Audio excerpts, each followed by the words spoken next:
जैसे एक सीन था हमारा स्टूडेंट्स में, जब गुरी को अभिलाष का फोन आता है, नवीन का फोन आता है, तो इवेंचुअली जब हम एडिट कर रहे थे तो वो म्यूजिक हमने रेफरेंस म्यूजिक यूज किया था। जैसे कॉलेज रोमांस के तीनों सीजन्स आपने एडिट किए हैं, तो आपका क्या एक्सपीरियंस था? अब जो फर्स्ट सीजन में आपने कर लिया, उसके बाद अब जब सेकंड सीजन में आते हो तो आप कुछ ऑब्वियसली फर्स्ट सीजन से हमेशा सीखते हो। तीनों सीजन का एडिटिंग स्टाइल मेरे लिए इसलिए डिफरेंस है क्योंकि तीनों सीजन के डायरेक्टर अलग हैं। टीवीएफ एविट पे शिफ्ट हो गया है या अभी भी प्रीमियर पर ही है? अब इंटरनली अगर आप बात करोगे, आई थिंक मोर और लेस अभी भी वो प्रीमियर पे ही यूज कर रहे हैं। कि मुझसे कोई मिलता है तो मैं यही कहता हूँ कि अगर आपको ऐसे कोई वेब शो एडिट करना है तो आप ऐसे डायरेक्ट नहीं कर सकते कि मेरे को तो प्रीमियर चलाना आता है और मैं तो अब सीधा वेब शो करूंगा, चाहे किसी को असिक्सी कर लो। लेकिन ऐसे नहीं होता। मतलब मेरे जितने भी ऑलमोस्ट सारे प्रोजेक्ट्स हैं, सब मैंने प्रीमियर से ही एडिट किए हैं।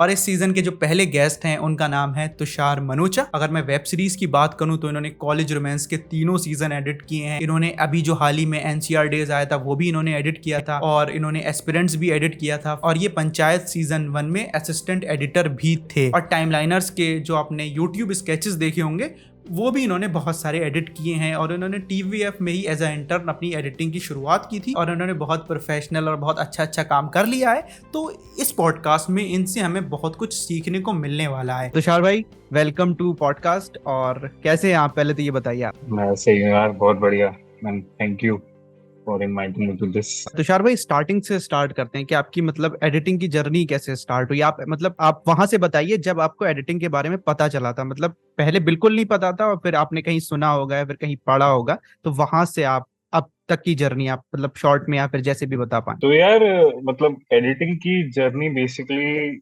शुरू होती है, आई थिंक थर्ड सेमेस्टर का ब्रेक था कॉलेज में। ओके। वहां से मेरी एडिटिंग की जर्नी शुरू होती है। तो मैंने बेसिकली आईपी यूनिवर्सिटी से मास कॉम किया हुआ है। ओके। बेसिकली ना, उसमें ये सिस्टम होता है कि हम्म। आपको एक सेमेस्टर से दूसरे सेमेस्टर के बीच में ब्रेक होता है। हम्म। तो जनरली थर्ड से फोर्थ सेमेस्टर जाने के लिए कुछ 15-20 दिन का ब्रेक होता है।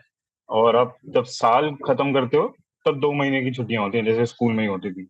हम्म। मतलब एग्जाम्स होते हैं बीच में, लेकिन उसके बाद आपके पास अच्छा खासा टाइम होता है। कॉलेज में बेसिकली ये था कि हमारा थर्ड सेमेस्टर खत्म हुआ था, और उसके बाद प्लान ये था कि यार कुछ करना है, क्योंकि पहले इतने गैप्स में ना कुछ करने को था नहीं कि क्या करे क्या करे। तो बहुत बोरिंग हो रहा था।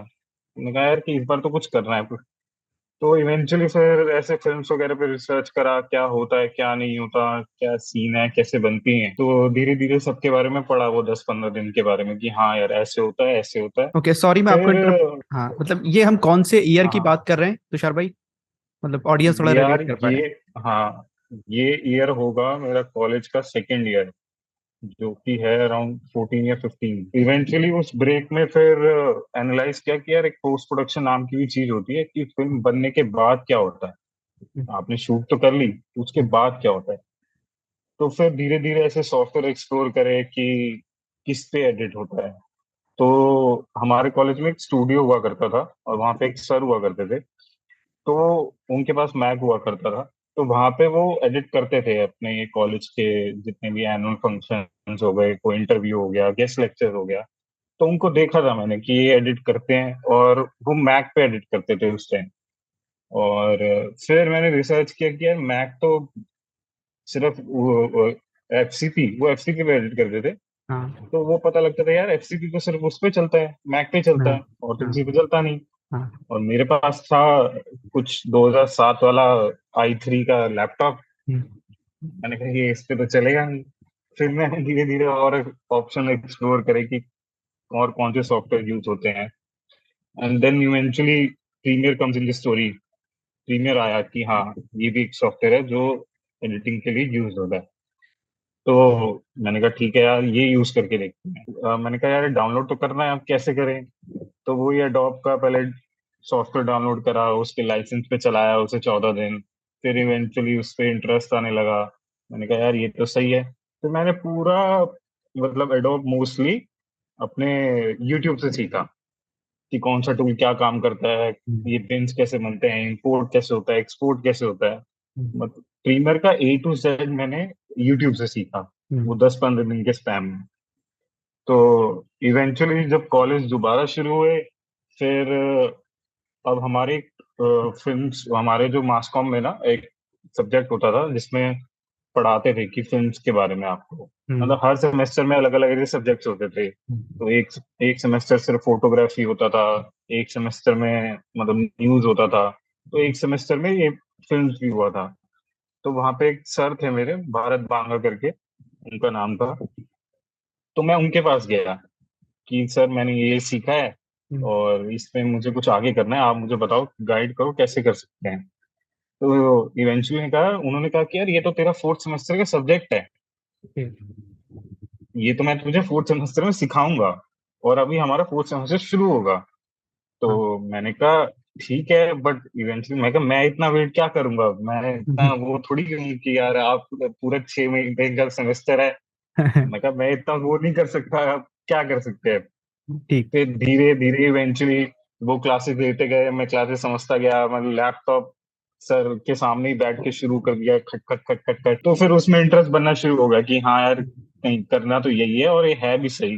क्योंकि एक बार करने बैठो तो आपको मतलब 4-4 5-5 घंटे कहाँ निकल जाते थे पता भी नहीं लगता था। हाँ, और था जब इंटरेस्ट, तो कोई बोरिंग भी नहीं लगता था हम्म, कि क्या लैपटॉप सर पकड़ के बैठ गए हो 5-5 6-6 घंटे। हाँ, तो फिर वहीं से इंटरेस्ट डेवलप शुरू हो गया। फिर धीरे धीरे कॉलेज की शॉर्ट फिल्म्स, कॉलेज की लेक्चर्स, हम्म, एनुअल फंक्शन, वो सब एडिट करने शुरू करे पहले तो, क्योंकि फुटेज तो कुछ चाहिए था हाँ, कि क्या करना है कैसे करना है। तो वही सर से बात बात करके ऐसे ही जर्नी शुरू करी।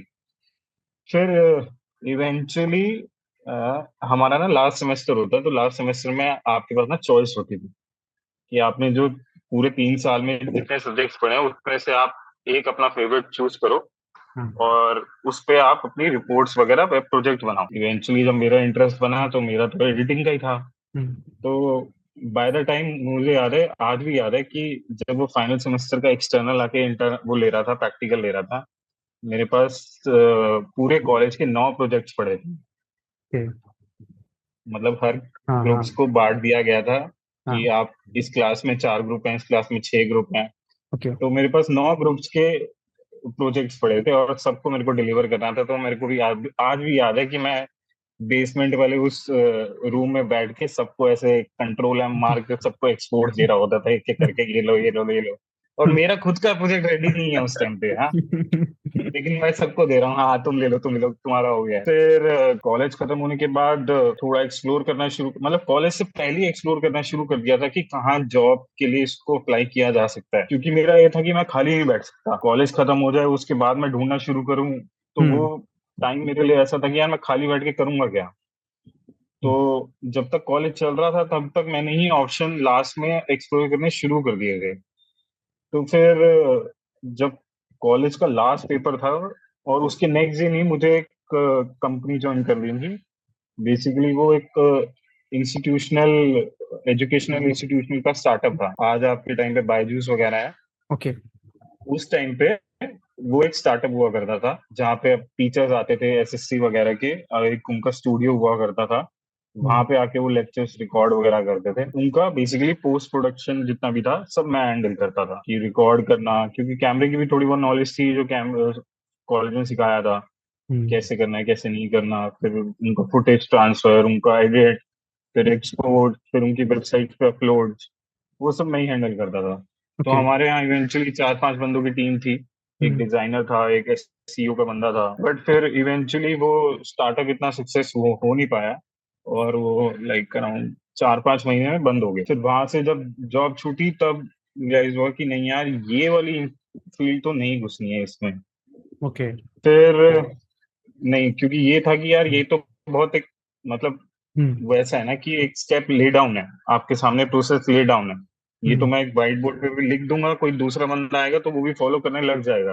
ठीक है, तो बहुत मशीन वाली फीलिंग आने लगी थी। मैं कहा यार ये तो नहीं करना था यहाँ पे आगे। हम्म, फिर धीरे धीरे रियलाइज हुआ कि हाँ, एक फिक्शन भी ऐसा होता है, यूट्यूब भी है, इसमें भी हम्म, चैनल्स हैं, और ये भी वीडियोस बनाते हैं, तो आई एम श्योर इनको भी ऐसे वीडियो एडिटर्स की रिक्वायरमेंट होगी। तो फिर थोड़ा बहुत रिसर्च किया, तब टीवीएफ समझ आया। और टीवीएफ का ऐसा था कि यार टीवीएफ में मेरे ही कॉलेज के एक सुपर सीनियर थे, नील भाई। तो हाँ। मुझे पता लगा कि यार वो भी टीवीएफ में है, और वो भी एडिटर ही है टीवीएफ में। ओके। फिर उनसे बात हुई कि यार मेरे को इसमें आना है, क्या कर सकते हैं क्या नहीं कर सकते। तो उन्होंने कहा कि हाँ ठीक है, तू आ जा, हम्म। एक बार एडिट करके देख, बात करके देखते हैं, अगर चीजें सॉर्ट हुई तो देखेंगे कहाँ जाना है। हाँ। मैंने कहा, ठीक है। हम्म। तो मैं घूम गया, फिर बसंत कुंज पे उनका फार्म हाउस था, जो उन्होंने ऑफिस काइंड ऑफ वैसे बना रखा था। हाँ। तो वहां गया। वहां इवेंचुअली पहले नील भाई से बात हुई, इवेंचुअली उन्होंने बैठ के बात बात किया, यहाँ पे ऐसे है, यहाँ का प्रोसेस ऐसे है, ये आपको एडिट करना पड़ेगा। तो वो ऑब्वियसली थोड़ा इंटरेस्ट था, क्योंकि फिक्शन था, हम्म। और आपके पास मतलब फिक्शन में इमोशंस खेलने के लिए बहुत अच्छा स्कोप होता है एज कम्पेयर टू मतलब जो हाँ। फिक्स प्रोसेस है, जहाँ मैं बैकग्राउंड से आ रहा था। हम्म। तो फिर वहां अप्पू सर से बात हुई। हम्म। तो जब अप्पू सर से बात हुई, तब वो लाइफ चेंजिंग वाली कॉन्वर्जेशन जो होती है ना, हम्म। वो थी। मतलब आज भी मुझे याद है, वो 10-15 मिनट की कॉन्वर्जेशन मुझे आज वर्ड टू वर्ड याद है, ओके। क्योंकि वो बहुत लाइफ में बहुत वो कॉन्वर्जेशन बहुत अलग डायरेक्शन में मुझे ले गई उस टाइम, और आई एम ग्लैड कि वो कॉन्वर्जेशन हुई, और हम्म। आज मैं यहाँ बैठा हूँ। शायद वो ना होती तो आज मैं कहीं और होता। फिर वहां से बात बात हुई, उन्होंने कहा कि ठीक है हम बताते हैं। हम्म। मैंने कहा, ठीक है। फिर मैं वापस घर चला गया। तो फिर इवेंचुअली एक हफ्ते बाद ऐसे सेकेंड राउंड के लिए आया, उन्होंने कहा कि यार आपको ना एडिट करना पड़ेगा कुछ। हम्म। मैंने कहा ठीक है। उन्होंने कहा कि आप कुछ एडिट करके लाओ। हम्म। मैंने कहा चलो ये भी ठीक है। हम्म। फिर मैंने ना रमन राघव करके जो पिक्चर आई थी, हाँ। उसका ट्रेलर कट किया था। हम्म। बेसिकली एक एज एडिटिंग टेस्ट मैंने उसमें ग्राफिक्स बनाए, उसको स्टोरी लाइन दिया। हम्म। तो 2-2.5 मिनट का एक पूरा ऐसे ट्रेलर कट किया था हम्म। कि कैसी चीजें होंगी। और ट्रेलर एक बिल्कुल नए पर्सपेक्टिव के साथ ही किया था। ओके। वो था। फिर उन्होंने मेरे को अपना कुछ एक टाइप ऑफ वर्क दिया था, जिसको एक शॉर्ट फॉर्म में कन्वर्ट करना था।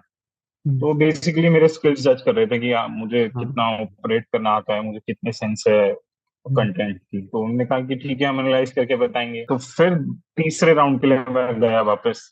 हम्म। तो वहां पे जब तीसरे राउंड के लिए गया, तो उन्होंने बता दिया कि हाँ यार ठीक है, ज्वाइन करते हैं और शुरू करते हैं। तो 2016 सितंबर से मेरी टीवीएफ की जर्नी शुरू हुई। ओके। तो पहले 3-4 महीने वहां मैं एज ए इंटर्न काम किया था। उसके बाद फिर वहां पे शुरू हुआ कि ऐसा काम कर सकते हैं। हाँ।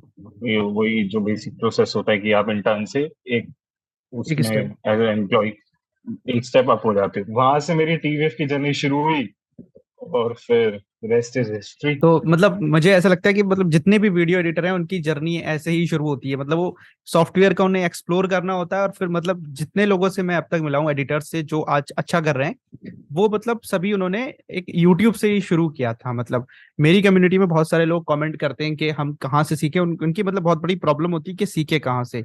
तो मैं भी उनको यही कहता हूँ कि आप यूट्यूब से ही सीख सकते हो। मतलब यूट्यूब पे बहुत अच्छे अच्छे ट्यूटोरियल हैं। यार वही इवेंचुअली पॉइंट ये है कि मैं ये बात कर रहा हूँ 2014-15 की, हाँ। जब आपको नॉलेज भी नहीं होती कि है क्या। हाँ।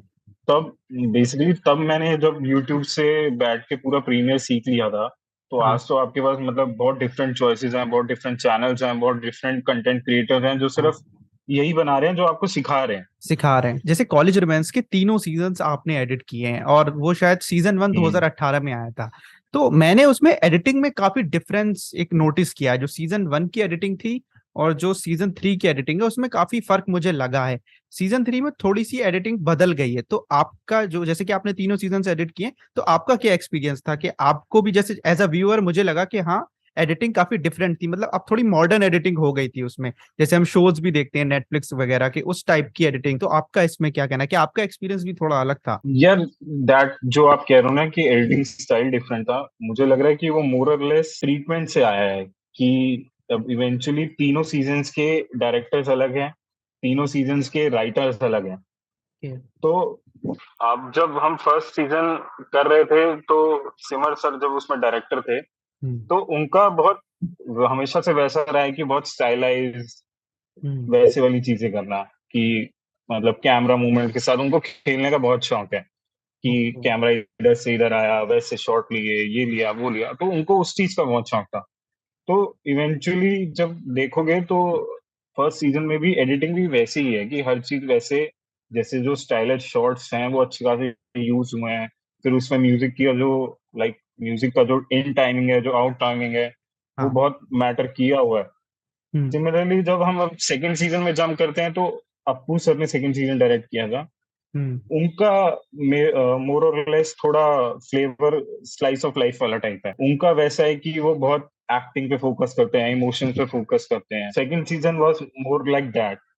ओके। बाकी थर्ड सीजन परिजात ने डायरेक्ट किया है। थर्ड सीजन मतलब बहुत अलग है क्योंकि परिजात एक बहुत ही अलग फ्रेश पर्सपेक्टिव से आया ऑन बोर्ड। तो वो जब ऑन बोर्ड आए थे, जब डिस्कशन हुआ कि कैसा चाहिए कैसा नहीं चाहिए, तो उनके पास भी ऐसे रेफरेंसेस थे। हम्म। तो जब वो उनसे डिस्कशन वगैरह हुआ तब लगा कि हाँ यार ये तो बहुत ही एक अलग पर्सपेक्टिव है कि हम्म। जिसको आप, मतलब ये जो मैंने पिछले 2 सीजन में नहीं देखा। इवेंचुअली एडिटिंग स्टाइल वैसे वाला है, और हम्म। मतलब एडिटिंग स्टाइल का वैसे भी है ना कि यार अब जो फर्स्ट सीजन में आपने कर लिया, हाँ। उसके बाद अब जब सेकंड सीजन में आते हो तो आप कुछ ऑब्वियसली फर्स्ट सीजन से हमेशा सीखते हो हम्म। कि यार ये मैंने फर्स्ट सीजन में ऐसे किया था, ये ना अब जमेगा नहीं, तो हम्म। इसको ऐसे करते हैं। वो चीज वाली भी है कि थोड़ा हमेशा से सीजन 1 सीजन 2 और सीजन 3 हमेशा अलग ही रखा है editing as a point of style की। ठीक है थोड़ा सा तो बिल्कुल अलग रखते हैं, नॉट जस्ट सेम, बट हम्म। ठीक है थोड़ा सेम जोन में होना चाहिए। हाँ। क्योंकि ऑब्वियसली तीनों कंटिन्यूशन सीजन है, ऐसा भी नहीं हो कि बिल्कुल ही अलग लग रहा है हाँ। कि भाई एकदम एकदम ड्रास्टिक चेंज है। लेकिन थोड़ा बहुत तो लिबर्टी लेना पड़ता है। तीनों सीजन्स का एडिटिंग स्टाइल मेरे लिए इसलिए डिफरेंस है क्योंकि तीनों सीजन के डायरेक्टर अलग हैं। तो मेरा एक छोटा सा सवाल यहाँ पर यही है कि ये भी मतलब आपने प्रीमियर पर ही एडिट किए हैं तीनों सीजन्स? हाँ है, मतलब मेरे जितने भी ऑलमोस्ट हम्म। सारे प्रोजेक्ट्स हैं सब मैंने प्रीमियर से ही एडिट किए हैं। जब टीवीएफ ज्वाइन किया था तब उसमें वहां पे प्रीमियर पे ही काम होता था। हम प्रीमियर यूज करते हैं तो आपको भी प्रीमियर पे ही एडिट करना पड़ेगा। और वही मतलब उसमें मैं कंफर्टेबल था, हम्म। वही मैंने सीखा हुआ था। तो मैं कहा यार ठीक है, जब सब प्रीमियर पे करें तो हम भी हाँ। करते हैं। तो अब टीवीएफ एविड पे शिफ्ट हो गया है या अभी भी प्रीमियर पर ही है? मतलब वैसा है कि अगर आप जिस एडिटर के पास जाते हो कि अब आपको ये एडिटर चाहिए चाहिए हाँ। कि हाँ मेरे को तो इससे ही एडिट कराना है, तो इवेंचुअली अगर वो एविड यूज करता है तो हम्म। टीवीएफ ने ऐसे लोगों के साथ भी काम किया है जो एविड यूज करते हैं। अब इंटरनली अगर आप बात करोगे, आई थिंक मोर और लेस अभी भी वो प्रीमियर पे ही यूज कर रहे हैं, जितने वो ओके। क्या कहते हैं स्केचेस वगैरह अपने और लिस्टिकल्स वगैरह एडिट कर रहे हैं। तो तुषार भाई, मेरा अगला सवाल ये है, जैसे कि जितने भी एडिटर्स होते हैं उनको फिल्में देखना काफी ज्यादा पसंद होता है, तो क्या आपको भी मूवीज देखना पसंद है? और अगर पसंद है तो आपकी फेवरेट मूवी कौन सी है इन टर्म्स ऑफ एडिटिंग, जिसकी आपको एडिटिंग बहुत अच्छी लगी हो? यार वही है कि सब कहते हैं कि लाइक सबको ऐसे मूवी देखना पसंद है और वैसा है हाँ। कि, हाँ। बट इवेंचुअली मेरी लाइफ में मूवीज बहुत लेट आई हैं। Like okay. बहुत लेट आई हैं। जब मतलब मैं कॉलेज में था तब मुझे रियलाइज हुआ कि हाँ एक मूवीज का भी एक अलग वर्ल्ड है। ओके। बचपन में जाते थे ऐसे, पापा लेके जाते थे पिक्चर वगैरह दिखाने, कोई अच्छी पिक्चर आ गई, जैसे मुझे आज भी याद है कि हम ऐसे शाहरुख खान की चलते चलते मूवी देखने गए थे और लिबर्टी में ऐसे ब्लैक में हम सारे, मैं मम्मी भाई खड़े हैं और पापा ऐसे वहां पे ब्लैक में टिकट ढूंढ रहे हैं क्योंकि वो लिबर्टी में थी, देखी थी तो हाँ। बहुत हाउसफुल थे तो ऐसे टिकट मिल नहीं रही थी। तो वैसे वाले इंस्टेंस से तो याद है कि हाँ ऐसे पिक्चरें देखी हैं, लेकिन तब बचपन में तो सब वैसा था कि सब बस एक हाँ। इंजॉयमेंट पर्पज से देखना है। वो रियलाइजेशन कि हाँ इसको एज अ करियर चूज करना है और फिर मूवी देखनी है, हम्म। तो वो आपका चीजों का पर्सपेक्टिव बदल देता है। मतलब जब मुझे रियलाइज हुआ कि मेरे को एडिटिंग में स्विच करना है अपना करियर और दिस इज, ये मुझे इंटरेस्टिंग लग रहा है, तब जब मैं उसके बाद कॉलेज में पिक्चर देखने शुरू करी, जब मैं हाँ। थिएटर पे जाता था, तो मेरा पर्सपेक्टिव ही चेंज हो चुका था। क्योंकि मैं उसमें तब तक थिएटर में बैठ के गलतियां पकड़ रहा होता था कि ये कॉन्टिन्यूटी जर्क है, इसको यहाँ कट करने देना चाहिए था। उसके बाद जब कॉलेज में धीरे धीरे रियलाइजेशन की कि हाँ I want to switch into this profession, फिर मूवीज देखना शुरू करा। वही था कि मूवीज बहुत लाइफ में बहुत लेट आई। ओके। तो वही था कि धीरे धीरे फिर कोप अप चल रहा है, आज भी मूवीज देख ही रहा हूँ। जहां तक बात रही वो फेवरेट मूवी की, यार रिसेंटली अभी वही देखी है, I think मैं नाम भूल गया, वो एवरीवेयर ऑल एट वंस हाँ, करके जो मूवी आई एवरीथिंग है। Everywhere all at once. Tushar भाई, जैसे कि अभी आपने बताया कि आप टीवीएफ तक पहुंच गए थे, आप मतलब वहां पर एज एन इंटर्न स्टार्ट कर दिया था आपने, तो वहां पर जैसे कि मैं समझ पा रहा हाँ। हूँ, फिर आप जो उनकी यूट्यूब के लिए वीडियोस होती हैं आपने उसी से स्टार्ट किया होगा, तो फिर आप वेब शो तक कैसे पहुंचे? जो आपका फर्स्ट वेब शो था वो आपको कैसे मिला? मतलब डायरेक्टर को, मतलब आपने कैसे भरोसा दिलाया कि हाँ मैं बिल्कुल राइट बंदा हूँ इस काम के लिए? मैं मतलब भरोसा दिलाना एज एन एडिटर, क्योंकि जब डायरेक्टर वो सब शूट कर लेते हैं तो एडिटर के ऊपर ही सारी चीजें होती हैं।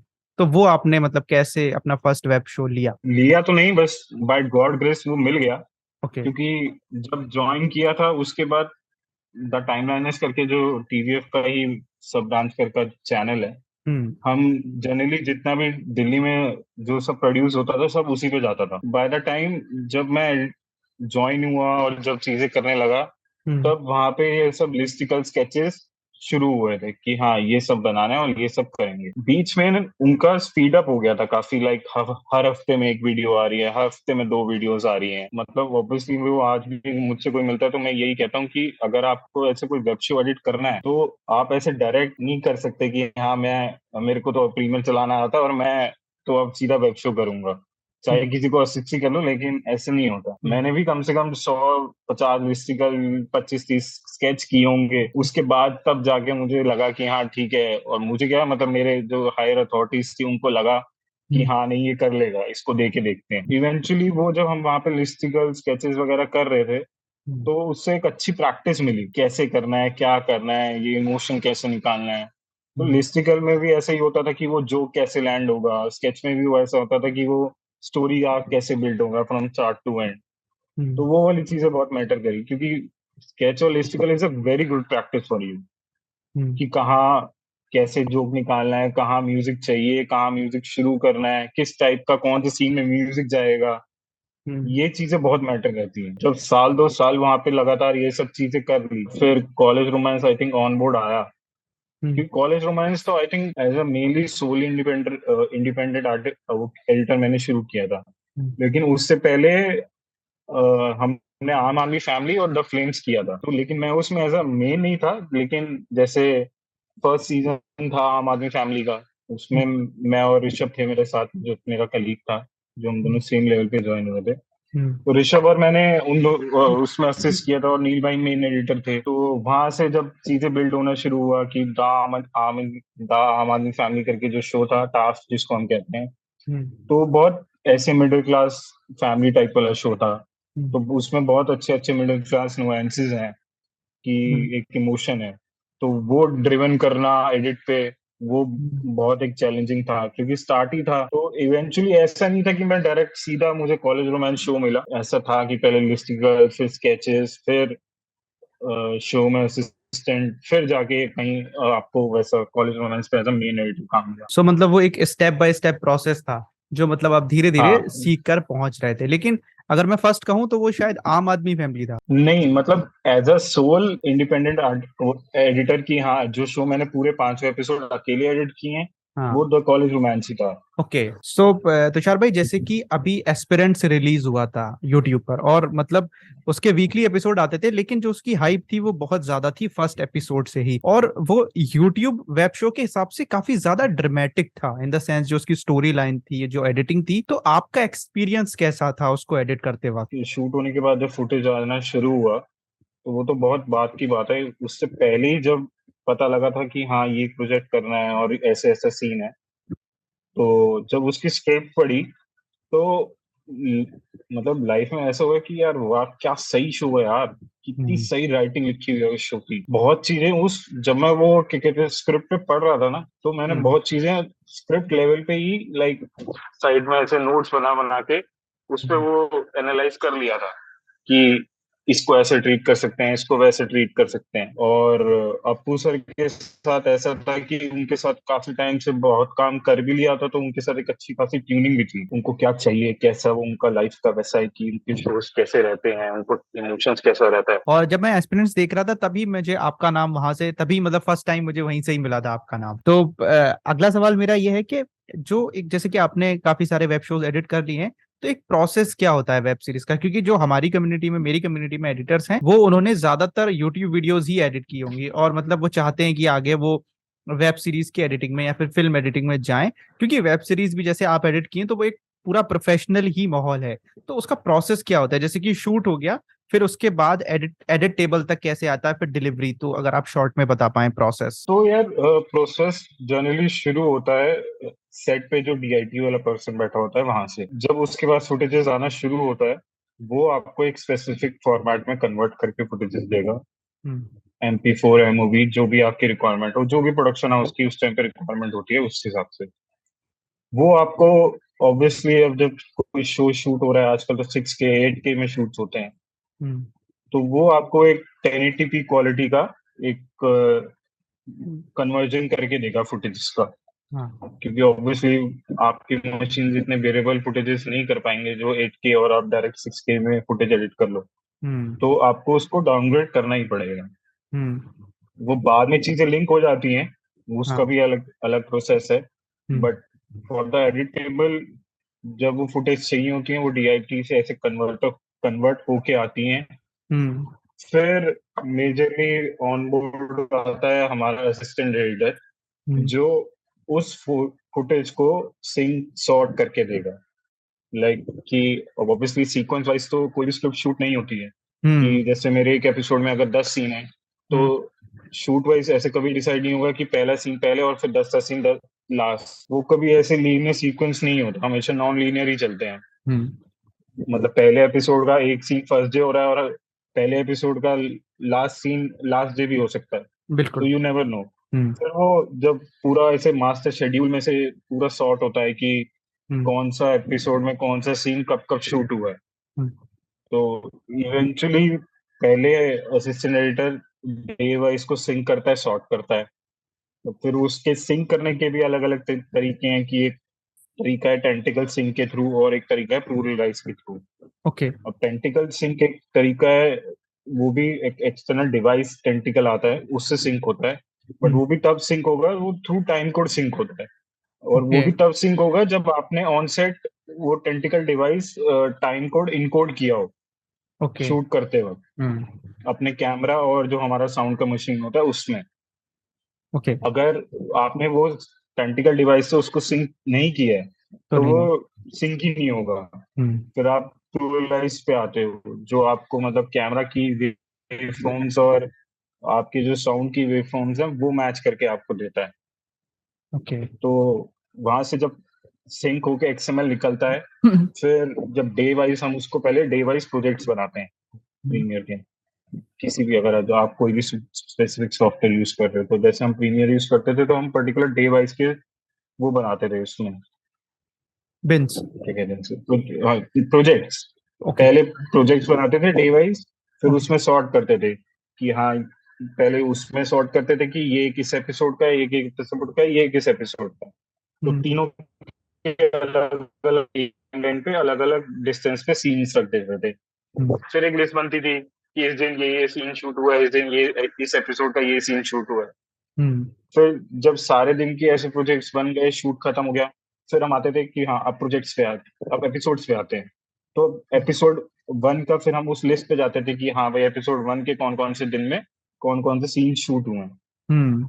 तो उन दिन का सारा डाटा हम एपिसोड 1 के प्रोजेक्ट में लेकर आते थे। ओके। और उस उसमें सिर्फ एपिसोड 1 के ही सीन रखते थे, क्योंकि हाँ। बाकी तो हमें चाहिए नहीं थे।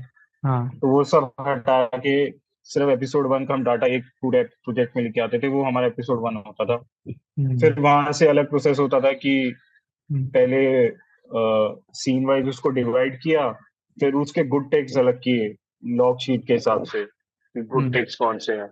फिर उसको एक एडिट शुरू किया कि एटलीस्ट एक पैटर्न पता लग जाए कि क्या है एडिट।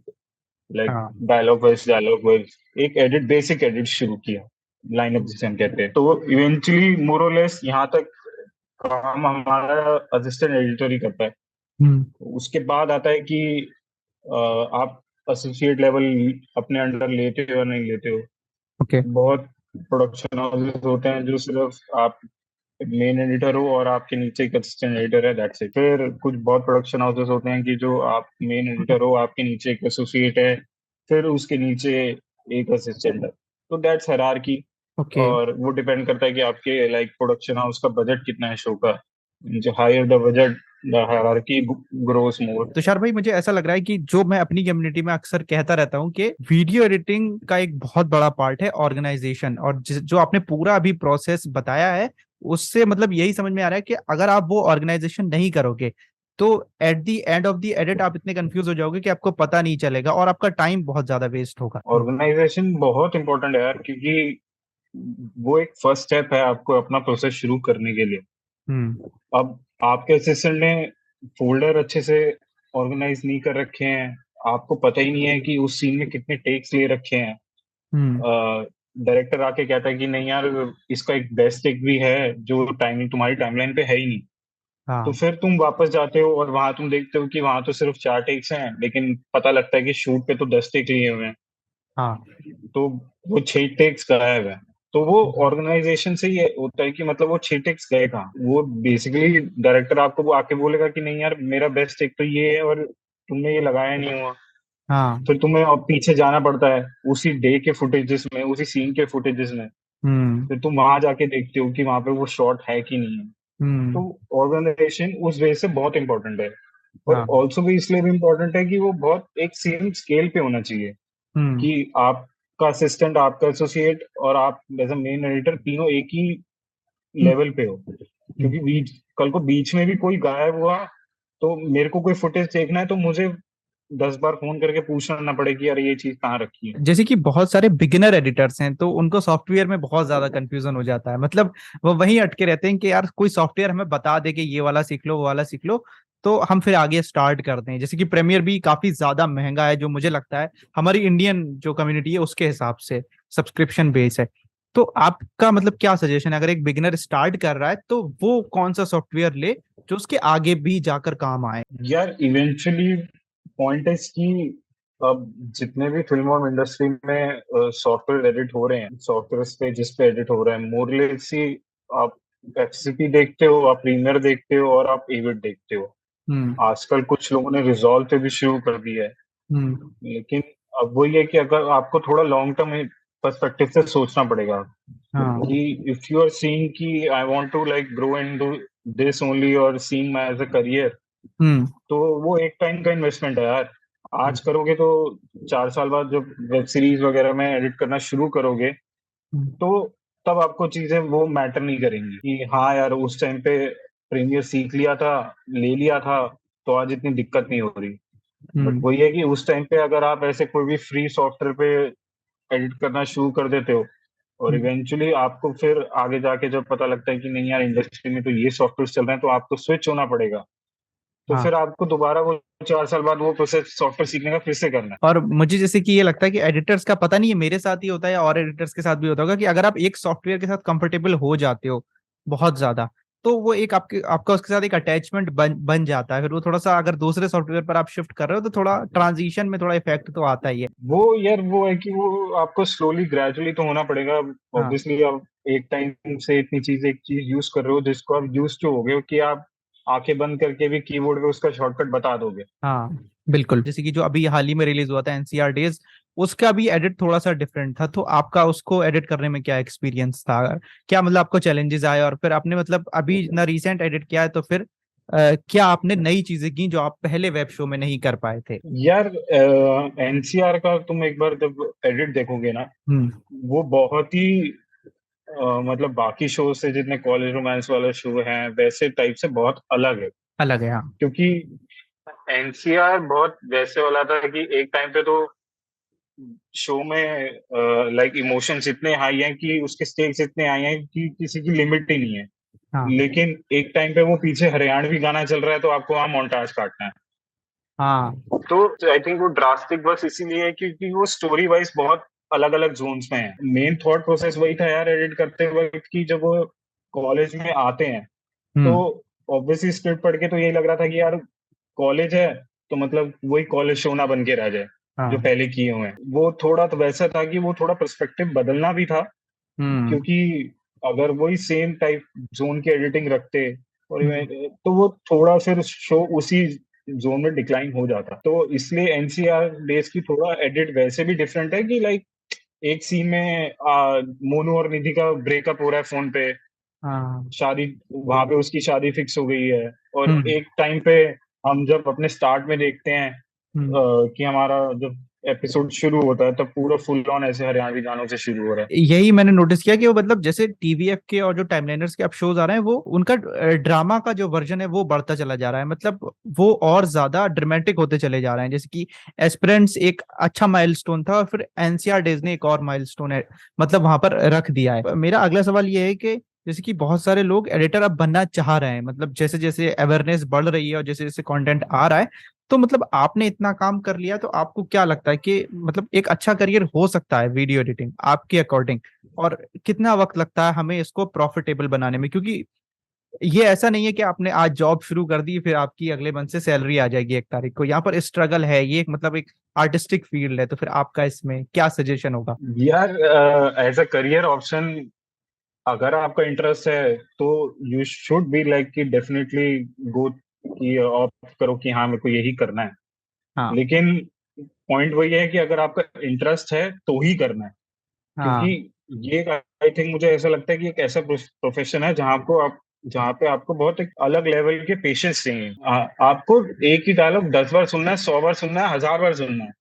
हाँ। आपका पर्सपेक्टिव हर बार अलग होना चाहिए। आप इसको ऐसे भी ट्राई करके देख सकते हो, आप इसको वैसे भी ट्राई करके देख सकते हो। आई थिंक वो, मुझे लगता है कि बाकी प्रोफेशन से पेशेंस का लेवल थोड़ा इस प्रोफेशन में ज्यादा है। तो अगर तो आप में वैसा है कि अगर आप पेशेंस हो लाइफ में, कि आपके अंदर बहुत पेशेंस है, हम्म। तो ही आई थिंक मुझे लगता है कि आपको इस प्रोफेशन में लाइक एंटर करना चाहिए। कि हाँ इंटरेस्ट है तो बहुत अच्छी बात है। तो फिर ऑब्वियसली अगर आपको इंटरेस्ट है तो फिर आपके अंदर पेशेंस भी होंगे ही होंगे। क्योंकि आप एक छोटे से रूम में बैठे हो, आपको एक डायलॉग, एक सीन 10 बार देखना है, उसके शॉर्ट 100 शॉर्ट्स हैं, आपको 100 के 100 देखने हैं।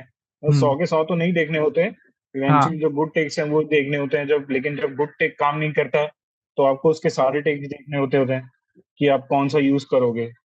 तो कभी कभी तो ऐसे भी दिन जाते हैं जहाँ पे आप सुबह आते हो, एडिट पे टेबल पे बैठते हो, एक कमरे में बैठते हो, आप एडिट करना शुरू करते हो, और अब एक दिन में 3 4 सीन निकाल के चले जाते हो। एक दिन ऐसा भी आएगा जब आप एडिट करने बैठोगे और आपसे एक सीन नहीं होगा। मतलब आपने उस टेबल पे बैठ के सुबह एक सीन शुरू करा, शाम हो गई, आप उसी सीन पे बैठे हो हम्म। और वो सीन नहीं होगा। हम्म। आपने एडिट करके चले गए, लेकिन आपको पता है कि आप अंदर ही अंदर वो सीन से खुश नहीं हो, आप सुबह आके वही डिलीट करोगे, हाँ, फिर दोबारा रिक्रिएट करोगे। फिर वो दोबारा रिक्रिएट करोगे। तो देर वो ऐसे कॉन्ट्रास्टिंग सिचुएशंस बहुत आएंगी वहां पे एडिट प्रोसेस में, हाँ। कि आप एक टाइम पे तो पूरा ही एडिट खींच दोगे और एक टाइम पे कुछ भी नहीं कर पा रहे होगे। और आई थिंक अगर आपके अंदर वो पेशेंस है और आपके अंदर वो है कि हाँ I can go through it, I can बेर इट, और मुझे वो चाहिए, वो क्रिएटिविटी वाला कीड़ा चाहिए, और वो इसी से आएगा, वीडियो एडिटिंग से, फिर तो यार most welcome, please come to this profession. So deadline stuff होती है क्या यहाँ पर, कि मतलब अब चाहिए 3 दिन में तो चाहिए, या फिर डेडलाइन का क्या वो होता है आपका विंडो? यार डेडलाइन टफ तो होती है इवेंचुअली। अब वो ये यार कि एज ए एडिटर आपको जितना टाइम मिले उतना काम होता है। हम्म। अब कोई मुझे एक महीने में शो मांग रहा है कि भाई मुझे क्या कहते हैं, महीना तो नहीं, महीना तो बहुत कम बोल दिया मैंने, हम्म। बट कोई भी है, आप जैसे प्रोजेक्ट कर रहे हो तो कोई हम्म। आपको बोलता है कि नहीं यार मुझे एक महीना में ये चीज चाहिए, हम्म। तो आपको वो फिर एक महीना भी कम लगता है, आप कोशिश करते हो कि नहीं यार 2 महीने में लेना है। हाँ। फिर कोई आके बोलता है कि यार आपको एक प्रोजेक्ट है जो आपको एक हफ्ते में चाहिए, तो आपको वो भी कम लगता है। तो डेडलाइंस टफ होती हैं, लेकिन हाँ। वो ये कि इतना भी टफ नहीं होता कि कुछ अनरियलिस्टिक ही हो गया। हाँ। क्योंकि बिकॉज आई थिंक जो डेडलाइंस आपकी डेडलाइंस बना रहे हैं हम्म। उनको पता है कि क्या चीज इन्वॉल्वमेंट है, क्या स्टेक्स हैं। हम्म। तो मोर और लेस दो सब एक सेम पेज पर ही होते हैं, डेडलाइंस रियलिस्टिक ही बनती हैं। हम्म। बट वो ये कि एज एडिटर आपको हमेशा जनरली वो कम ही लगेंगी हाँ। कि यार नहीं थोड़ा टाइम और मिल जाता तो मैं हाँ। इसको और बेटर कर सकता था। तो जैसे कि अगला सवाल मेरा ये है कि अभी आप पेशेंस की बात कर रहे थे, तो अगर जैसे कि कुछ कुछ प्रोजेक्ट ऐसे होते होंगे जो काफी लंबे चलते होंगे, तो how do you stay motivated as a video editor? यार वही है कि मतलब इसका जनरली बेसिक सिंपल सा आंसर यही है कि आपको इंटरेस्ट होना ही चाहिए। तभी बनेगा। एक टाइम पे ठीक है, एक हम्म। टाइम पे ठीक है कि आपको बहुत मोनोटोनस लग जाती हैं चीजें, कि हम्म। नहीं यार ये बहुत टाइम से मैं बस यही कर रहा हूँ। लेकिन मेरा तो बेसिकली उसका सिंपल सोल्यूशन यही है कि घर आके एक अच्छी सी पिक्चर देख लो। तो अगर घर आके आप एक अच्छी सी पिक्चर देख लेते हो तो नेक्स्ट डे यू मोटिवेटेड कि हाँ यार अगर ऐसी पिक्चरें बन रही है तो ये भी अच्छा बन ही सकता है। हाँ, जैसे कि अभी मैं कॉलेज रोमांस देख रहा था, तो और उसमें एक फाइट सीन था, और एनसीआर डेज में भी थोड़े बहुत फाइट सीन्स हैं। तो एक फाइट सीन को एडिट करने में, क्योंकि जैसे जैसे मेरी रिसर्च है, जैसे जैसे मैं सीख रहा हूँ, तो मुझे लगता है एक फाइट सीन को एडिट करने में मतलब एक थोड़ा सा ट्रिकी पार्ट है कि आप उसको इम्पैक्टफुल कैसे बनाओगे। और उसके बहुत सारे मतलब अलग अलग तरीके भी हैं। कुछ लोग उसे जैसे कि बिल्कुल स्लो मोशन में दिखाते हैं अपनी फाइट, कुछ लोग बिल्कुल फास्ट मोशन में दिखाते हैं, कुछ लोग एक वो शायद कोई कट होता है जो आप मतलब एक्शन से पहले कट कर देते हो, तो उस तरीके से कुछ दिखा दें। तो मतलब आपकी क्या हम्म। अप्रोच थी जो फाइट सीन आपने एडिट किया था उसको इम्पैक्टफुल बनाने के लिए? यार फाइट सीन का बेसिकली ना, जब आप एडिट करने बैठते हो ना, सबसे पहले आप देखते हो कि बाकी रेफरेंसेस देखते हो जनरली, हाँ। कि बाकी फाइट सीन्स कैसे हुए हैं। तो मुझे लगता है उसमें सबसे बड़ा गेम रहता है म्यूजिक का, कि आप म्यूजिक कैसा चूज करते हो उस पे। क्योंकि जब फाइट सीक्वेंस आप जब एडिट करने बैठे होते हो तो जनरली दे आर कोरियोग्राफ ना, हाँ। कि ये इसको मारेगा, ये इसको मारेगा, ये इसको मारेगा, ये यहाँ से यहाँ जाएगा, होती तो सारी चीजें कोरियोग्राफ्ड है। हम्म। आपको उसमें कुछ वो नहीं करना कि मैं आपको ये शॉट उठा के यहाँ पिट रहा है तो मैं उसको वहां लगा दूं। नहीं। वो गेम भी आप खेल सकते हो जब हाँ। इवेंचुअली आपका कोरियोग्राफ वर्जन वर्क नहीं कर रहा होता। आप हम्म। चीजें ऑब्वियसली एज एडिटर आगे पीछे कर सकते हो। हम्म। अगर वो चीज वर्क कर जाती है तो व्हाई नॉट। बट मोर और लेस जैसे फाइट सीक्वेंस कोरियोग्राफ्ड होते हैं कि हाँ, हाँ। ये इसको मारेगा, ये इसको मारेगा, ये इसको मारेगा। हम्म। तो उस पे जब कटिंग्स आप करते हो तो मेजरली डिपेंड करता है कि आप उस पे क्या रेफरेंस म्यूजिक लगा के यूज कर रहे हो। ओके। वो रेफरेंस म्यूजिक की इंपॉर्टेंस बहुत हो जाती है वहां पर, क्योंकि हम्म। आपका वो रेफरेंस म्यूजिक ही वो आपके फाइट सीक्वेंस के इमोशंस निकालेगा वहां पे। अच्छा। जो कॉलेज रोमांस का सीजन 3 का फाइट सीक्वेंस है वो पुराने गाने पे एडिट हुआ है। तो ये डायरेक्टर की ही पहले से ही अप्रोच थी कि मुझे यही चाहिए। ऐसा कुछ नहीं था कि हमने एडिट पे इसको अलग गाने पे काटा और हम्म। इवेंचुअली बाद में ट्राई किया तो ये पुराना गाना फिट हो गया। वो स्टार्टिंग से हम क्लियर थे कि नहीं, हाँ, हमें एक हम्म। पुराना गाना है हमारे पास, तो हम्म। हम इसको इसी गाने पे यूज करके इसी गाने पे एक थोड़ा थोड़ा एक्शन सीन से, मतलब लाइक जितने एक्शन सीन्स होते हैं उससे थोड़ा एक डिफरेंट अप्रोच लेके पुराने हम्म। सीन्स पे, पुराने गानों पे कट करके देखेंगे। तो जब हम एडिट टेबल पे बैठे थे तो हमें पता था कि हाँ यार, ये इसी गाने पे ही कटेगा। हम्म। तो एक बार इसको ट्राई करके देखते हैं। तो इवेंचुअली जब हमने एडिट करना शुरू किया था तब हमने जब रेफरेंस उठाया था तब हमने सेम गाने का रीमिक्स वर्जन उठाया था। ओके। क्योंकि रीमिक्स वर्जन में आपके पास बीट्स होती हैं हाँ। काटने के लिए, हाँ। तो आप बीट्स के साथ ऊपर नीचे खेल सकते हो। बिल्कुल। लेकिन फिर वो था कि यार, एक पॉइंट पे तो वो एडिट कर दिया, हम्म। लेकिन फिर वो था कि जब पता लगा कि नहीं, आप रीमिक्स वर्जन भी यूज नहीं कर सकते, हाँ। तो इवेंचुअली फर्स्ट थॉट ये था कि आपने जो हमारे पास जो म्यूजिक था, हम हम्म। उसमें ही थोड़े म्यूजिक से अप्स एंड डाउन क्रिएट करवा लेंगे, so okay. That beats add हो जाए, थोड़ा अप एंड डाउन हो जाए। हाँ। लेकिन बाद में पता लगा कि नहीं, वो पुराने गाने पे हमारे पास बस लिमिटेड ही है कि हम सिर्फ गाना यूज कर सकते हैं, उसको हम रिक्रिएट नहीं कर सकते। तो फिर हमने जो रिमिक्स वर्जन पे एडिट किया हुआ था वो हटाया पूरा, क्योंकि ओके। जब हम उस पे ओरिजिनल सॉन्ग लगा रहे थे वो बिल्कुल ही बीट ऑफ जा रहा था। तो फिर दोबारा उसको लगाया, फिर दोबारा उसके हिसाब से एडिट किया। तो हाँ। मुझे लगता है कि जब आप ऐसे फाइट सीक्वेंस एडिट करते हो तब आपकी ना रेफरेंस म्यूजिक की इंपॉर्टेंस बहुत बढ़ जाती है, कि हाँ। आप किस जोन में जाना चाह रहे हो, किस रेफरेंस के साथ अपने डायरेक्टर को बताना चाह रहे हो कि आप क्या सोच रहे हो इस सीन के बारे में। तो वही है कि यार, रेफरेंस म्यूजिक का ना इम्पोर्टेंस बहुत है। जैसे एक सीन था हमारा स्टूडेंट्स में, हम्म। जब गुरी को अभिलाष का फोन आता है, नवीन का फोन आता है, हम्म। और जब वो फोन करता है, आई थिंक वो गुरी ऐसे फोन चल के आता है थ्रू और फोन उठाता है और हेलो हेलो करता है। तो हम्म। फिर जब अभिलाष उसे बताता है कि क्या यार, तू बस व्हाट्सएप पे ग्रुप बना के इनवाइट करेगा हमें शादी पे, तो हाँ। वो जब उनकी कॉन्वर्सेशन हो रही होती है तो वहां पे एक म्यूजिक चल हम्म। रहा होता है। हम्म। तो इवेंचुअली जब हम एडिट कर रहे थे तो वो म्यूजिक हमने रेफरेंस म्यूजिक यूज किया था। ओके। हमारे पास यूनिवर्सल का लाइसेंस था, तो वो हम्म। म्यूजिक पीस हमने वहां से उठाया था। और हम्म। इवेंचुअली जब म्यूजिक बनाने की बारी आई तो सबको वो म्यूजिक इतना पसंद आया कि हमें लगा कि नहीं यार, यही सही इसके है। अलावा तो कोई और म्यूजिक मुश्किल हो जाएगा, हाँ। और जो इस सिचुएशन को इतना रिलेट कर पाए और इतना एनहांस कर पाए जितना ये म्यूजिक कर पा रहा है। तो फिर हम्म। हमने वो कॉल लिया कि नहीं, यहाँ पे यही म्यूजिक चाहिए। और हमारे पास ऑब्वियसली वो था, यूनिवर्सल का लाइसेंस था उसमें। तो हम्म। हमने फिर वही एग्जैक्ट सेम म्यूजिक वही यूज किए। अगला सवाल ये है कि जैसे कि मशीन के बारे में भी लोगों को बहुत ज्यादा कंफ्यूजन होती है कि हम कौन सा लैपटॉप ले लें, कौन सा कंप्यूटर ले लें। तो आप कौन सी मशीन है आपके पास, अगर कोई पर्सनल हो? मुझे लगता है कि जो वेब शोज हैं वहां पर तो उन्हीं की मशीन होती होंगी, आप वहीं जाकर काम करते होगे। लेकिन अगर आपकी पर्सनल कोई मशीन है, लैपटॉप हो गया है, फिर पीसी हो गया, तो उसकी क्या कॉन्फ़िगरेशन है? यार इवेंचुअली वही है कि अगर आप किसी प्रोडक्शन हाउस के साथ काम कर रहे हो तो generally they hire post production studios, तो वहां पे आपको जाके काम करना पड़ता है, ऐसा मतलब वो डेली ऑफिस वाला टाइप। हम्म। लेकिन इवेंचुअली आपका जॉब थोड़ा वैसा रहता है कि हाँ आपको बस आपका एक कैबिन, क्यूबिकल, क्यूबिकल नहीं कैबिन होगा जो पूरा से साउंड प्रूफ होगा, हाँ, जहाँ रूम। आपको बैठ के काम करना होगा, रूम होगा। जनरली यहाँ बॉम्बे में ऐसे पोस्ट प्रोडक्शन रूम्स होते हैं, तो जहाँ पे एडिट्स होते हैं प्रोडक्शन हाउसेज रेंट पे लेते हैं और वहाँ पे आपको जाके काम करना होता है। तो वहाँ पे एक डिसेंट सा बेसिक सिस्टम होता है। अच्छा मतलब ठीक है कि आपको आपकी बेसिकली आपकी 1080p फुटेजेस की आप अच्छे से एडिट कर पाओ। अब जहां तक बात रही आपके पर्सनल फुटेजेस की, मतलब पर्सनल सिस्टम की, अगर आपको क्या कॉन्फ़िगरेशन का पर्सनल चाहिए कि आप एडिट कर पाओ सिस्टम पे, अगर आपको लाइक स्पेंड करना है कि हाँ मेरे को अपना एक एडिट स्टूडियो चाहिए, लाइक एक एडिट पीसी चाहिए, हम्म। तो उस पे आपको थोड़ा लॉन्ग टर्म इन्वेस्टमेंट के हिसाब से सोचना पड़ेगा।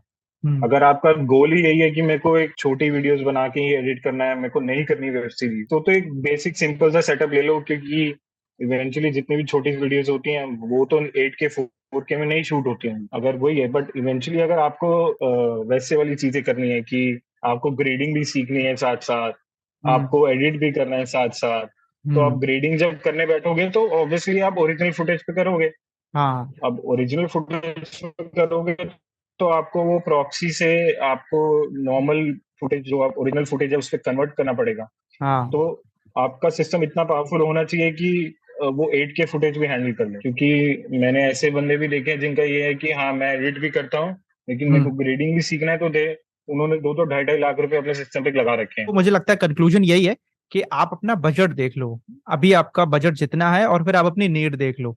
फिर आपको उसमें से एक चीज कॉम्प्रोमाइज करके और अपने हिसाब से वो मशीन ले लेनी है। अगर बजट वाइज भी है और मतलब बजट पे अगर आज स्पेंड कर लोगे तो वो 2 साल बाद जाके चुभेगा नहीं, क्योंकि 2 साल बाद आप सेम वर्क का ही काम कर रहे होगे अपने सिस्टम पे। मतलब आप जितना पैसा उस पर लगाओगे वो आपको रिटर्न मिल जाएगा, अगर आप एक डिसेंट काम कर रहे हो और फिर मेहनत कर रहे हो मिल उस पर। जाएगा। मेरा अगला सवाल ये है, जैसे कि बहुत सारे बिगनर्स हैं तो उनको आइडिया नहीं है कि हम कैसे स्टार्ट करें, कैसे वीडियो एडिटिंग में आए। तो जैसे कि आपने काम कर लिया, तो आप शायद उनको एक रोड मैप दे सकते हो कि ए टू बी जाने के लिए आपको किन किन मतलब रास्तों से होके गुजरना पड़ेगा। जैसे कि आप स्टेप में ये कर सकते हो, फिर स्टेप बी ये कर सकते हो, स्टेप सी ये कर सकते हो। तो अगर आप बिल्कुल शॉर्ट में उनको बता पाओ कि वो कैसे स्टार्ट करें अगर उनको वीडियो एडिटर बनना है तो। यार फॉर अ बिगनर्स, अगर if you want to be an video editor, सबसे पहले तो वही है कि आपको क्लियर होना चाहिए कि हाँ आपको यही करना है। हाँ। क्योंकि ये थोड़ा वैसे वाला जॉब नहीं है कि आप सुबह 9 बजे आ रहे हो और शाम को 5 बजे छुट्टी। वैसे वाला जॉब नहीं है कि आप जाओगे और वीकेंड पे आपको सैटरडे संडे ऑफ मिल रहा होगा, आपने हम्म। मंडे से फ्राइडे काम किया, आप सैटरडे संडे चिल कर रहे हो और फिर हाँ। मंडे से सेम रूटीन। क्योंकि देयर वर द डेज जब आपको एक दिन का भी छुट्टी नहीं मिलेगा, क्योंकि आपके पास काम इतना होगा, स्पेशली अगर आप वेब सीरीज वगैरह में जा रहे हो। क्योंकि मोर और लेस यहाँ पे जितनी भी वेब सीरीज वाली इंडस्ट्रीज है, फिल्म वाली इंडस्ट्रीज है, सब फ्रीलांस बेसिस पे काम करते हैं। तो जब वो प्रोजेक्ट चल रहा होगा तब आपके पास काम इतना होगा कि आपका क्या सैटरडे क्या संडे आपको कुछ नहीं पता। लेकिन फिर देर वर द टाइम जब आपके पास शायद कोई प्रोजेक्ट हाथ में ना हो, तो आपके लिए हर दिन संडे ही हो रहा है। पहले वो चीज क्लियर करनी पड़ेगी कि आपको इस फील्ड में जाना भी है या नहीं जाना, क्योंकि this field comes with lot of compromising, कि हाँ आपको ये चीज कॉम्प्रोमाइज करनी है और आपको करियर में जाना है तो आपको ये करना है। मतलब इवेंचुअली मुझे लगता है कि मैंने भी की है और बहुत लोगों ने की भी होंगी। बाकी जहां तक रही स्टार्ट करने की, मेनली वही है यार कि अगर आपका इंटरेस्ट है, सबसे पहले एक सॉफ्टवेयर सीखो। और मोर और लेस अगर आपका जैसे स्टार्टिंग में ही गोल है कि मेरे को आज से 10 साल बाद या 5 साल बाद वेब सीरीज ही करनी है, तो इवेंचुअली वही सॉफ्टवेयर सीखो जो जिसपे ये वेब सीरीज और फिल्म्स वगैरह एडिट हो रही है। सो दैट अगर आज आप वो सॉफ्टवेयर सीख लेते हो तो 5 साल बाद आप उस सॉफ्टवेयर में प्रो हो चुके होगे। सबसे आई थिंक मुझे लगता है कि लाइफ में बहुत डिसिप्लिन बहुत जरूरी है, कि या तो आप कोई ऑर्गेनाइजेशन ज्वाइन करो जहाँ पे काम होता है वीडियो एडिटर का, चाहे कोई भी हो। मैं ये नहीं कहता कि अब आप फिक्शन में जाओ या नॉन फिक्शन में जाओ, काम काम है। यू नेवर नो कि आपको क्या चमक जाए, क्योंकि देर वर द वीडियो एडिटर्स जो न्यूज में भी काम कर रहे हैं, अब वीडियो एडिटर्स हैं जो फिल्म्स में भी काम कर रहे हैं, सबका अपना अपना है। तो यू नेवर नो कि आपको अपना स्पार्क कहाँ मिल जाए। आपको थोड़ा अपने अंदर सेल्फ रियलाइजेशन, सेल्फ चेक करना पड़ेगा कि आपको किस टाइप का काम करने में मजा आ रहा है। और ऐसा नहीं है कि अगर आपने ज्वाइन कर लिया तो आपको मजा नहीं आया तो आपका करियर खत्म है, नहीं, आपको यही करना है, यू कैन स्विच। तो मतलब इवन जैसे कि यूट्यूब भी काफी बड़ा हो चुका है, मतलब यूट्यूबर्स अपनी टीम बना रहे हैं और वो काफी अच्छा पैसा पे करते हैं। मतलब इंडियन यूट्यूबर्स का तो मैं नहीं कह सकता, लेकिन जो फॉरेन यूट्यूबर्स हैं वो अपनी टीम को काफी अच्छा पैसा पे करते हैं in terms of their editors. मतलब मैं वही कह रहा हूँ कि वो आप हाँ यूट्यूबर्स हैं तो वो भी अलग अलग डिफरेंट टाइप ऑफ कंटेंट बना रहे हैं, कोई हाँ ब्लॉग बना रहा है, कोई अनबॉक्सिंग वीडियोस बना रहा है, कोई म्यूजिक वीडियोस बना रहा है। हाँ। तो एज अ वीडियो एडिटर आपके लिए तीन अलग अलग डायमेंशन खुले हुए हैं वहां पर भी जाने के लिए। और मुझे लगता है 3 से भी बहुत ज्यादा हो सकते हैं, क्योंकि मैं इसमें ये मानता हूँ जैसे कि आजकल सोशल मीडिया मतलब इतना ज्यादा पॉपुलर हो गया है कि हर ब्रांड को, हर बंदे को अपनी ऑनलाइन इमेज अच्छी करनी है। तो उसके लिए या तो फोटो अपलोड करेगा या वीडियो अपलोड करेगा, और वीडियो ज्यादा इंटरेक्टिव होती है इसलिए ज्यादातर लोग वीडियो की तरफ जाते हैं। तो अब वीडियो वो बना तो लेगा, शूट भी कर लेगा, लेकिन उसको एक अच्छे एडिटर की जरूरत होगी जो उसको ऐसा प्रेजेंट कर दे उसके ब्रांड को ताकि वो ज्यादा लोगों तक रीच कर जाए। तो वीडियो एडिटर की मुझे लगता है कि नीड बहुत ज्यादा बढ़ने वाली है जो आने वाले हमारे आगे 10 साल होने वाले हैं। तो ऐसा नहीं कि सिर्फ फिल्म्स में ही काम होगा, उसके अलावा यूट्यूब और इंटरनेट भी एक काफी बड़ी इंडस्ट्री होने वाली है। तो मेरा अगला सवाल ये है कि जैसे आपने मतलब एडिटिंग क्यों सीखी, मतलब वो तो आपने बता दिया था जब आप मतलब कैसे स्टार्ट करी, मतलब आपका इनिशियल थॉट क्या था, मतलब मुझे मतलब करनी है तो मतलब एक जो मोटिवेशन होता है वो आपका क्या था। और अगर कोई रिसोर्सेज अगर आप शेयर कर पाए जिससे आप अभी भी सीख रहे होते हैं, जैसे कि थ्रू फिल्म्स या फिर अच्छी कोई वीडियोस हो आपके नजर में या कोई बुक्स हो, तो आप कुछ शेयर कर सकें। और आपका इनिशियल मोटिवेशन क्या था वीडियो एडिटिंग के लिए। यार इनिशियल मोटिवेशन जनरली यही था कि जब हम ऐसे कॉलेज में थे तब हमारा वैसा था कि फ्रेंड सर्कल बहुत वैसा था कि हम्म। हम ऐसी हर बार ऐसे छोटी मोटी बात पे मूवीज का थोड़ा बहुत डिस्कशन हो गया। अब हमारी खुद के ऐसे प्रोजेक्ट्स होते थे जो हम ऐसे आइडिया डिस्कस करते थे कि यार ये बनाना है, वो बनाना है, एक शॉर्ट फिल्म बनानी है। तो जनरली उसी के अराउंड इवॉल्व हुआ, फिर थिएटर ज्वाइन किया कॉलेज में ही। तो उससे एक्टिंग का बहुत चीजें समझ आने लगी कि एक्टिंग क्या चीज है यार, कि आपको मतलब कहाँ से कहाँ पहुंचा देती है। तो वो जब थिएटर किया, फिर जब इवेंचुअली जब ऐसे ऐसे कॉलेज के प्रोजेक्ट्स आने लग गए, तब बात होने लगी, डिस्कशन होने लगा फ्रेंड्स ग्रुप में कि हाँ इसको ऐसे दिखा सकते हैं, ये इमोशन चाहिए, ये ऐसे होना चाहिए, रूम ऐसे होना चाहिए, कोई भी प्रोजेक्ट हुआ लोकेशन ऐसी होनी चाहिए। तो हम तब रियलाइजेशन हुआ था यार कि अगर हम इतने छोटे लेवल पे ये सब कर रहे हैं तो इवेंचुअली, तब तो यही था कि बॉम्बे में भी तो बड़ी बड़ी फिल्में बन रही है, तो वो किस लेवल पे करते होंगे। अगर हमारे पास बजट के नाम पे कुछ नहीं है कि हम शूट करने जा रहे हैं, तो पैसा क्या, पैसा तो क्या, ये सबसे फेवर ही होता था कि हम्म। तेरे पास कैमरा है, तू कैमरा ले आइयो, हम्म। मेरे पास लैपटॉप है, मैं बैठ के एडिट कर लूंगा। हम्म। और दो दो थिएटर के लड़के उठा लिए जो हाँ एक्टिंग में अच्छे हैं, हाँ चलो भाई शूट करने चलते हैं। तेरे घर की छत अच्छी है, तेरा घर का रूम अच्छा है, तो हाँ। वहां शूट करने चलते हैं। तो वो स्टोरी फॉर्म में स्टोरी बना रखी होती थी तो शूट करने चले जाते थे। फिर वही मैं बताया कि मैं जब वो थर्ड सेमेस्टर का ब्रेक था तो मैंने पढ़ना शुरू किया, ऑनलाइन रिसर्च बेसिकली शुरू किया हम्म। कि क्या है, फिल्म्स कैसे वर्क करती हैं, कैसे शुरू होती है। तो उस टाइम के तो अब लिंक्स नहीं है मेरे पास, इवेंचुअली हाँ बहुत साल पुरानी बात है कि हाँ मैं क्या पढ़ा और क्या नहीं पढ़ा। हाँ। बट वही था कि वहां से फिर वही ट्रांजिशन हुआ कि नहीं करना है तो यही कि लाइक कि एडिटिंग का भी एक प्रोसेस है, क्योंकि कॉलेज के प्रोजेक्ट्स में एडिट कर रहा था तो वैसा था कि हाँ यार ये कर सकते हैं ना, आगे क्यों नहीं कर सकते। बिल्कुल। तो जब पढ़ना शुरू करा तो वो ट्रांजिशन हो गया, तो वो मोटिवेशन आई थिंक मुझे लग रहा है कि मेरे आसपास के लोगों से, हम्म। आसपास जो चीजें जिनसे मैं सराउंडेड था वो वहां से आई हैं। हाँ जो मेरा फ्रेंड सर्कल था, जो मेरे टीचर्स का ग्रुप था, जो मेरा हाँ। कॉलेज था। बाकी बात रही कि लाइक कि क्या पढ़ना चाहिए और क्या नहीं पढ़ना चाहिए, तो यार इट्स लाइक कि ऐसा कुछ मतलब कोई हार्ड एंड फास्ट रूल नहीं है हम्म। कि आपको ये पढ़ोगे तो आप तभी एक ऐसे अच्छे एडिटर बन पाओगे, या हम्म। ये पढ़ोगे तो आप ऐसा तभी एक अच्छे फिल्म मेकर बन पाओगे। अब जैसे मेरे को पहले स्टार्टिंग में पढ़ने का बिल्कुल शौक नहीं था, मुझसे नहीं बुक्स वगैरह तो नहीं पढ़नी जा सकती, वो तो हाल फिलहाल से 1-2 सालों में मैंने पढ़नी शुरू करी है कि हाँ कोई बुक पढ़ ली, एडिटिंग पे कोई कोर्स देख लिया, हम्म। तो वो रिसर्च वाली बात है।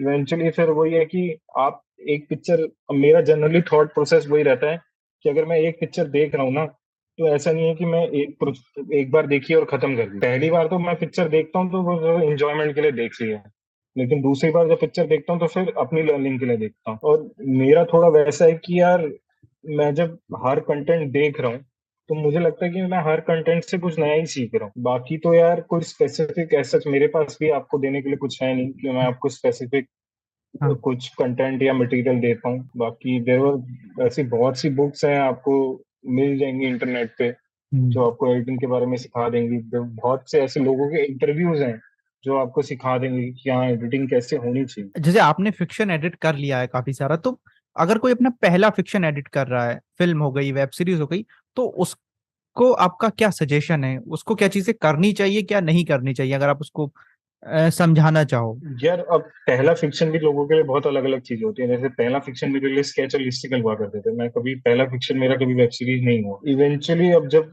मेरा पहला एज ए लिस्टिकल था या एज ए वो हाँ। स्केच था, तो आपको पहले उस चीजों का नॉलेज होना चाहिए कि यहाँ पे चीजें कैसे वो होती हैं। ऑब्वियसली जब मैं कोई अपना पहला लिस्टिकल स्केच कर रहा था, हम्म।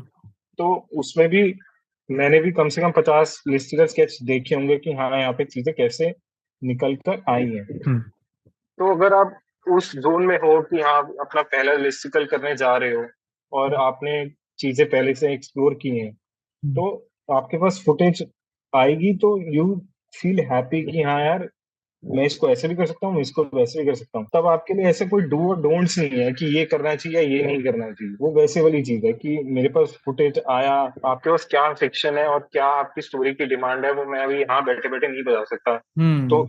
इवेंचुअली कोई ऐसे कोई प्रोसेस नहीं है कि डू और डोंट्स हो। हाँ, तो बेसिकली ये ऐसा ही है कि जितना आप इस काम में घुसते चले जाओगे, तो वो जैसे किसी भी काम में होता है, आपको एक्सपीरियंस मिलता जाएगा, आप चीजों को ऑन द स्पॉट समझते जाओगे कि क्या कैसे काम करता है। तो अगर आप बता पाएं कि अब आप कौन से प्रोजेक्ट्स पर काम कर रहे हो, तो अगर आप शेयर करना चाहें तो कर सकते हैं, नहीं तो कोई नहीं बात। नहीं, बिल्कुल। अभी मैं लास्ट मार्च में ही बॉम्बे मूव इन हुआ हूँ। हम्म। तो पहले मैं हमेशा दिल्ली से ही ऑपरेट कर रहा था। हाँ। तो अब मैं बॉम्बे मूव इन हुआ हूँ। यहाँ पे भी मैंने 2 वेब सीरीज टीवी के साथ ही कर भी ली थी। हाँ। एक कॉलेज रोमांस किया था और एक वेंसिया डेज किया था। हाँ। दोनों के रिलीज में ऊपर नीचे हो गया। थोड़ा सा मुझे लगता है कि मैं कुछ और नया एक्सप्लोर करने के मूड में हूँ। हम्म। कोई अच्छी वेब सीरीज की अपॉर्चुनिटी का वेट हो रहा है। हम्म। बाय द टाइम मैं आजकल एड्स का थोड़ा शौक चढ़ा हुआ है कि एक बार एड्स का भी थोड़ा एडिट एक्सप्लोर करके देख लिया जाए कि ये कैसे काम करता है। बाय द टाइम ऐसा है कि कोई अच्छी वेब सीरीज का जब तक मैं अपॉर्चुनिटी का वेट कर सकता हूँ कि यहाँ कोई अच्छी अपॉर्चुनिटी मिल जाए, कोई अच्छी वेब सीरीज मिल जाए, तब तक आई डिसाइड कि यार थोड़ा एड्स का भी विंग एक्सप्लोर करके देखते हैं। क्योंकि बिकॉज एड्स का भी बहुत अलग गेम है यार। देर आर सर्टेन, वही है कि टाइप ऑफ एडिटर्स हैं। जैसे मैं आपको बता रहा था कि न्यूज में भी एक अलग टाइप ऑफ एडिटर है जो सिर्फ स्टॉक फुटेज से काम कर रहे हैं, और एक है जो वो रिक्रिएट वाली वर्जन भी एडिट कर रहे हैं। सिमिलरली यहाँ पे भी यही है यार कि एक स्पेसिफिक एडिटर्स हैं जो सिर्फ एड्स करते हैं, जो सिर्फ ट्रेलर्स करते हैं। जब आप एड्स की कट बना रहे हो तो तब वो भी एक एक 1.5 मिनट के बन रहे होते हैं, और आप हम्म। इवेंचुअली आपका फाइनल प्रोडक्ट 20 सेकंड का होता है। तो जब आप 1.5 मिनट का 1 मिनट का लाइनअप बना रहे हो तो आपको सेम इमोशन वो 20 सेकंड में निकालना है। वो अलग हाँ। गेम है यार। तुषार भाई, बस यही हमारा छोटा सा पॉडकास्ट था। आई होप जो लोग सुन रहे हैं उनको कुछ सीखने को मिला होगा, अगर यहाँ तक अभी तक सुन रहे हैं। How was your experience in this podcast? तो मतलब क्या कैसा लगा आपको? यार, एक्सपीरियंस इज ऑलवेज गुड। हाँ। बिकॉज मुझे लगता है यार, जितना नॉलेज शेयर करना हो हाँ। उतना कम है। हाँ। क्योंकि बाय द टाइम जब मैं ये सब शुरू कर रहा था, तब ऐसे आई थिंक कोई था नहीं मेरे ये सब नॉलेज देने के लिए।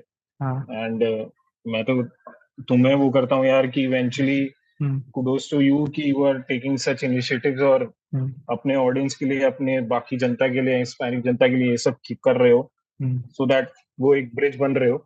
वो बहुत कम लोगों में होता है, हाँ। मुझ में तो नहीं है।